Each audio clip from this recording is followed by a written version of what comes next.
Part 2. Let the fun continue. As represented in the diagram below, an object of mass m is located on the surface of the moon, and it's attracted to the moon with a gravitational force of F. Now, all of a sudden, a mass of 2m and an altitude equal to the moon's radius, r, is sitting above the moon. But it's attracted to the moon as well with a gravitational force of what? So we have two things to compare here. What equation am I going to use? Well, we're talking about the gravitation between two objects. Let's head to the reference table. Since we're talking about the gravitation between two objects, we need to use a formula that deals with gravity and weight. And in this case, we're talking about two objects, so clearly we need the equation that has two objects. So let's look at the yellow situation. And then over here, we'll look at the green situation. Both situations, we're going to use Fg as big G, m1, m2 over r squared. Now, to keep my numbers simple, I'm not going to use what big G really is. I'm just going to say it's 1. Why? Because 1 is an easy number to use. I'm going to use 1 for the masses as well. Again, 1 is just an easy number to use. And our first radius here, this one right there, r, guess what? I'm going to use that as 1. Why? Because I can compare anything to 1 Newton. Now let's see at what the problem is telling me to do. Over here, once again, I'm doing Fg is big G m1 m2 over r squared. I'm really just playing with the formula to see what changes. G is still G. I'm just going to pretend it's 1. My mass of the moon is still going to be 1, but now I'm talking about 2m.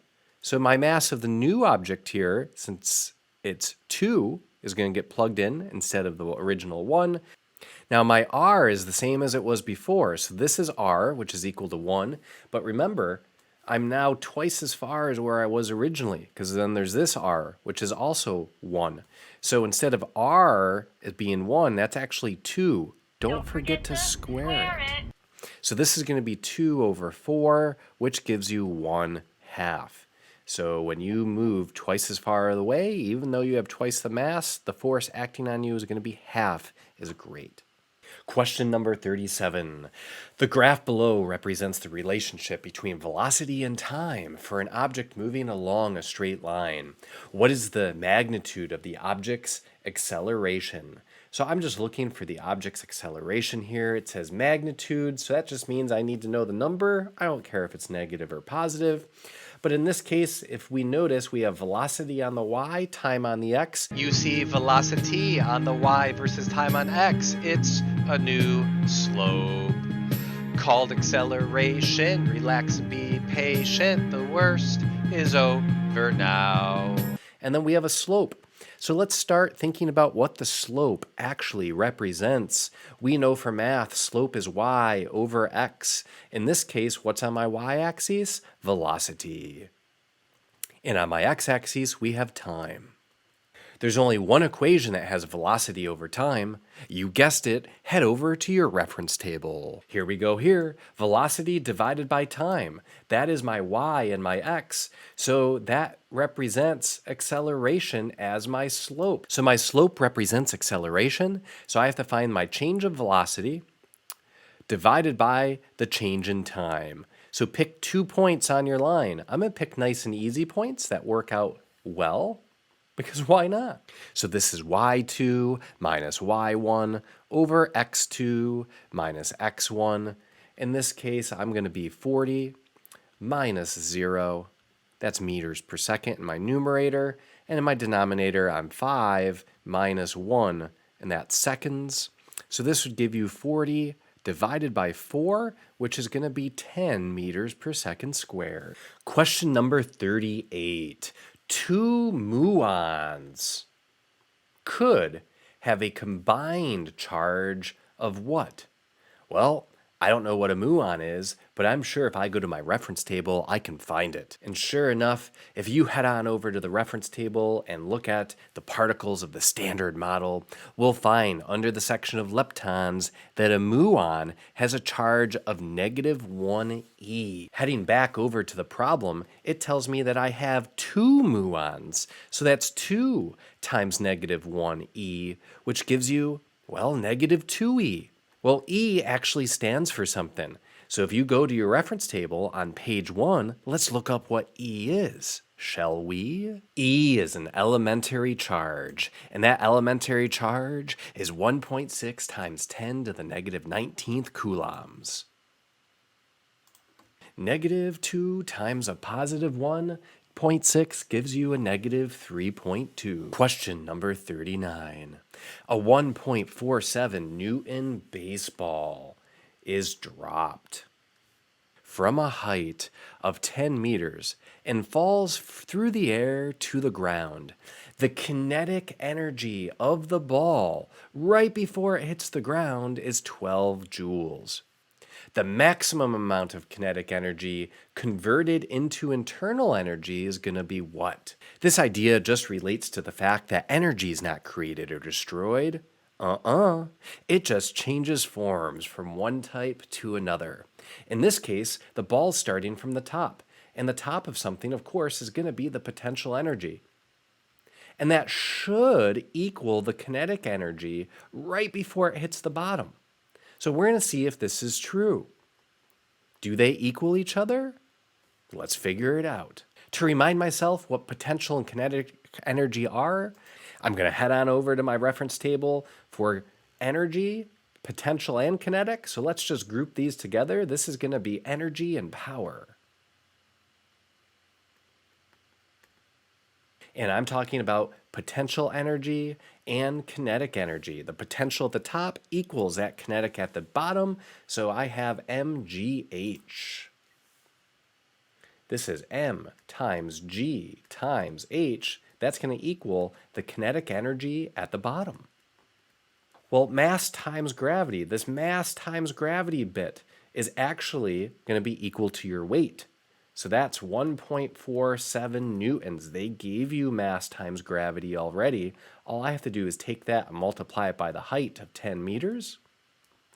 And this will end up giving me 14.7 joules of kinetic energy. Well, the problem tells me that you only have 12 joules of kinetic energy at the bottom. Well, where did the extra energy go? Into internal energy or heat. And that difference is 2.7 joules. Question 40. A projectile lands at the same height from which it was launched. Which initial velocity is going to cause the greatest horizontal displacement? Well, for this case, I want the ball to be in the air as long as possible, and I want the maximum speed horizontally as possible as well. Maximum range will occur at 45 degrees, so this eliminates 4 and number 2. Now we have to determine which one is going to have the greatest horizontal component. Well, just looking at our pictures here, which are kind of drawn to a sense of a scale, 20 is bigger than 10 clearly, so that means that the horizontal component is going to be greater than the horizontal component over here, just by looking at the lines. So 3 is our answer. But let's actually prove this. Choice 1 has an initial speed of 10 meters per second, meanwhile an angle of 45. Let's fire it.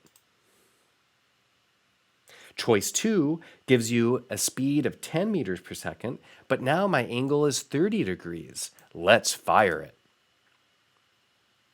Choice 3 gives me an angle of 45 degrees and a speed of 20 meters per second.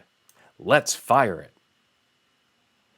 And finally, choice 4 gives me an angle of 60 degrees with a speed of 20 meters per second. Let's fire it. Notice the one that goes farther is choice number 3, 20 meters per second at an angle of 45. Question number 41.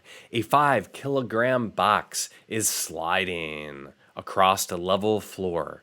The box is acted upon by a force of 27 newtons to the east and by a frictional force of 17 newtons to the west.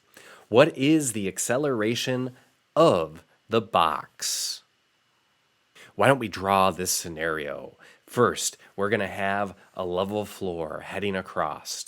Now we're going to have a box located on that level floor.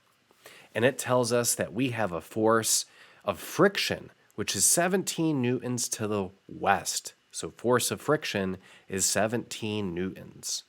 Meanwhile, we have this box that's being pushed to the east with a force of 27 newtons.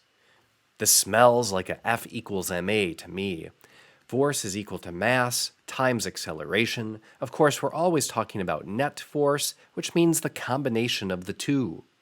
So we're going to have 27 newtons minus 17 newtons on the left-hand side. My mass is 5 kilograms, and my acceleration is what I'm solving for. So this gives me 10 newtons is equal to 5 times A.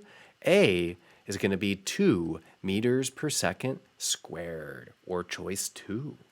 Aw, yeah, you're doing great. You just finished page 7 and 8. How about you feel fine and click on the link below to page 9, or get your fix and retry and do page 6. Let's get it.